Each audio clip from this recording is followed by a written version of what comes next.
तो राधिका ने ये जो कमेंट किया ना, आई थिंक थोड़ा इमैच्योर है, बिकॉज़ उसे एक्सपीरियंस नहीं है। ये बात सच है कि टीवी शोज़ में स्क्रिप्ट लास्ट मोमेंट आती है। तो मैंने उसे तभी टोका था कि आप ये करके ही बड़े रोल्स तक पहुँचोगे, ये स्किप किए बगैर आप आगे नहीं पहुँच सकते। उसका एक्सपीरियंस कम है, इसीलिए उसने ये कमेंट किया है। स्वागत है हेतल जी आपका टेली चक्कर पर। Thank you so much. सबसे पहले तो मुझे ये बताइए कि कैसी चल रही है आपकी टेलीविज़न जर्नी? चल रही है बहुत, पिछले 15 सालों से तो बहुत अच्छी चल रही है और फिलहाल अच्छी चल रही है बहुत। एक अच्छे शो का मैं हिस्सा हूँ। अपने शो के बारे में बताइए, इमली इमली पे क्या ट्रैक चल रहा है फिलहाल? इमली में अभी बहुत ड्रामा चल रहा है और ट्विस्ट पे ट्विस्ट आ रहे हैं। हमारे क्रिएटिव टीम ने और चैनल की क्रिएटिव टीम ने, इन लोगों ने सब ने मिलके मतलब बेहतरीन एक के बाद एक ड्रामा लाइंड अप किया है। हमें शूट करते वक्त इतना मज़ा आ रहा है, परफॉर्म करते वक्त, तो ऑडियंस को तो आई एम श्योर बहुत मज़ा आएगा। तो आप अभी देखिएगा, अभी बहुत सारे एक के बाद एक ड्रामा ख़त्म होते होते दूसरा ड्रामा आ जाएगा। अच्छा, हाल ही में आपकी को एक्टर रह चुकी राधिका मदान ने एक बयान दिया था कि सेट पे पहुंचने के बाद स्क्रिप्ट्स आती हैं, 48 घंटे तक शिफ्ट चलती है। कितना सच है इस बात में, क्योंकि आपने 15 साल दिए इंडस्ट्री को? मुझे 15 साल तो एज एन एक्टर हुए हैं और उससे पहले I was also working as assistant choreographer and choreographer, so 25 साल होने आए हैं। और राधिका या डेफिनेटली मेरी आशिकी में हमने साथ में काम किया, उसका पहला शो था।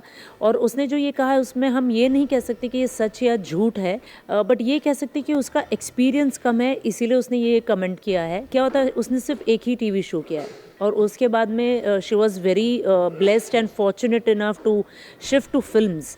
तो क्या होता है ना, उसने टीवी बहुत ज़्यादा नहीं किया है। जो भी मेरी आशिकी 2.5 साल 3 साल चला शो, तो उसे बस उसी का एक्सपीरियंस है, तो उसी बेस पर उसने कमेंट कर दिया है। ये बात सच है कि हमारे टीवी शोज़ में स्क्रिप्ट लास्ट मोमेंट आती है, लेकिन आप ही सोचिए ना, मेरी ऑडियंस से भी मैं ये कहूँगी कि आप रोज़ हमारा शो देखते हैं, हफ्ते के 7 दिन। अब 7 दिन में ऑडियंस को हुक करने के लिए दिन रात हमारी क्रिएटिव टीम, चैनल के क्रिएटिव टीम, वो वर्क करती रहती है कि क्या लाए नया, क्या लाए। और स्टोरी प्लॉट्स आपको पता है बहुत ज़्यादा नहीं है, गिने चुने 3-4 प्लॉट्स होते हैं जिसी के अराउंड ही खेलना पड़ता है। तो क्या होता है, रोज़ की रोज़ स्क्रिप्ट आती है और इसमें ना हम किसी को ब्लेम कर सकते कि भाई लास्ट मोमेंट स्क्रिप्ट आती है, क्योंकि डेफिनेटली लास्ट मोमेंट आएगी। People are day night working, तो और 7 दिन कर रहे हो तो होता ही है। टीवी में ये ऐसे ही परफॉर्म करता है कि लास्ट मिनट आती है। हाँ, फिल्म के लिए जैसे वो कहती है कि फिल्म में बहुत टाइम होता है, इसीलिए फ़िल्म को हम अलग जॉनर का कहते हैं, क्योंकि उसमें वर्कशॉप्स होती हैं। हमारे सीरियल्स में भी वर्कशॉप होती है, बट वो बहुत इनिशियली होता है, स्टार्टिंग में, उसके बाद नहीं होती। बट फिल्म में आपको बहुत टाइम होता है, एक बजट होता है और एक्टर्स को बहुत टाइम दिया जाता है। 1-1 महीने की वर्कशॉप होती है, रिसर्च होता है। तो क्या होता है ना, फ़िल्म में ये चीज़ें करना बहुत पॉसिबल है।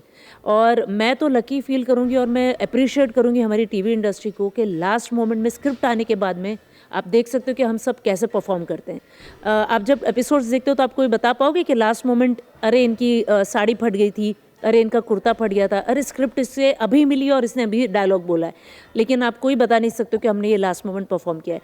तो मुझे गर्व दोनों इंडस्ट्री पे है। मैंने शुरुआत फिल्मों से की है और अब ज़्यादातर टीवी कर रही हूँ मैं।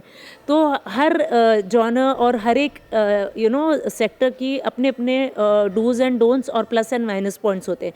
तो राधिका ने ये जो कमेंट किया ना, आई थिंक थोड़ा इमैच्योर है, बिकॉज उसे एक्सपीरियंस नहीं है। अगर वो टीवी और ज़्यादा करती तो आई एम श्योर उसका ये कमेंट नहीं आता।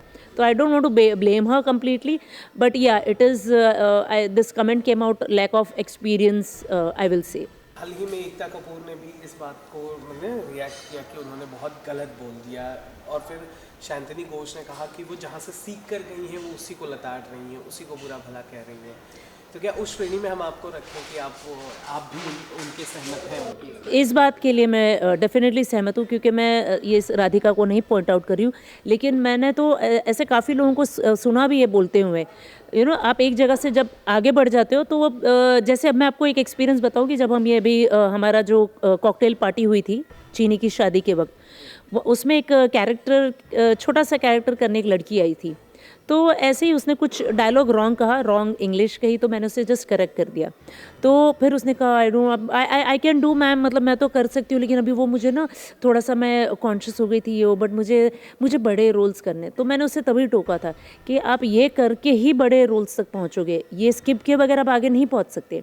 तो राधिका को भी मैं यही कहूँगी, और येस डेफिनेटली शांतनी ने भी जो कहा है करेक्ट है, कि जिस इंडस्ट्री ने आपको पहचान दी, आप वहाँ से आगे तरक्की करके गए ना, तो पीछे पलट के इसे अप्रिशिएट करिए। ये मैं हर किसी से कहूँगी, और ये मैं खुद भी प्रैक्टिस करती हूँ कि जिसने आपको जगह दी, नाम दिया, पहचान दी, तो आप उसे अप्रिशिएट करोगे हर हाल में।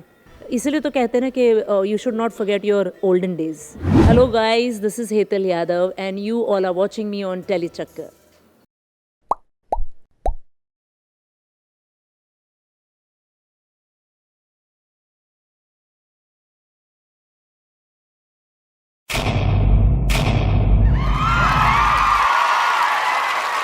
Know all about the Tele world by subscribing to Telechucker's YouTube channel. Don't forget to hit the bell icon to stay updated to our new videos.